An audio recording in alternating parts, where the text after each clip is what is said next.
शादी के बाद ना कुछ घरों में ऐसी प्रॉब्लम आ रही है ना कि एक ने कहा कि मैम मेरे शादी को ना 12 साल बीत गए हैं, लेकिन मेरे ससुर जी ऐसे हैं ना कि थोड़ा सा भी कुछ हो जाए ना तो अपनी बेटी को सिर्फ कान भरते रहते हैं, उसको भड़काते रहते हैं। हम दोनों में अगर थोड़ा सा भी झगड़ा हो जाए तो बीच में आकर के खड़े हो जाते हैं। ऐसे में कैसे चलेगा, मैं क्या करूं? वो मुझे समझने का नाम नहीं लेती है। मैंने समझा समझा करके उसे थक गया, अब मन ही नहीं लगता है। मुझे कोई और पसंद आ गया है, क्या करूं? उसको छोड़ दूं और जिसे पसंद करता उसी के साथ रहूं? क्या करूं मैम? यही बोल के मुझसे पूछा। एक आ करके मुझसे कहा कि मैम मेरे शादी को ना 4 साल हो गए और मेरी वाइफ ना मुझे समझने की कोशिश नहीं करती है, क्योंकि मेरे ससुराल वाले ना सिर्फ हम दोनों के बीच में ना प्रॉब्लम क्रिएट करते हैं। अब मैं उसे थोड़ा सा भी समझा दूँ, कुछ भी बोलूँ तो वो अपने मायके का ही साइड लेती है। मैं क्या करूँ?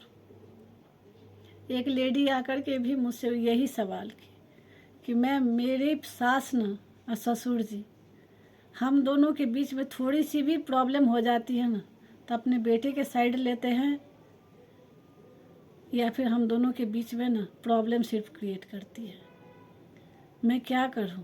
अब मुझे ना इस रिलेशनशिप में रहने का मन नहीं कर रहा है। तो अगर जिस किसी के भी रिलेशनशिप में इस तरह से हो रहा है तो अरे आप दोनों की शादी हो गई है, आप लोग नहीं चाहोगे ना कि आपका हस्बैंड या फिर आपके वाइफ आपको छोड़ करके चला जाए। शादी हुई है तो अपने हस्बैंड को या फिर अपने वाइफ को समझने की कोशिश करें ना। ऐसे में तो आप लोगों का घर ही बर्बाद होगा। और जो माँ बाप इस तरह से कर रहे हैं, तो जब आपने शादी करवा ही दी है तो अगर उन दोनों में झगड़ा हो रहा है या फिर कुछ भी हो रहा है तो उन लोगों को खुद ही सोल्व करने दीजिए ना। उनको भी समझने दीजिए ना कि ज़िंदगी कैसी है। जब तक नहीं सीखेंगे ना तब तक आगे नहीं बढ़ सकते। और आप लोग जा कर के उन दोनों के बीच में सिर्फ प्रॉब्लम क्रिएट करोगे या फिर किसी का साइड लोगे, तो ऐसे में वो लोग कभी भी अपने लिए कुछ भी डिसीजन नहीं ले सकते, कभी भी नहीं ले पाएंगे। ऐसी प्रॉब्लम हुई तब मैं ये वीडियो बनाने आई।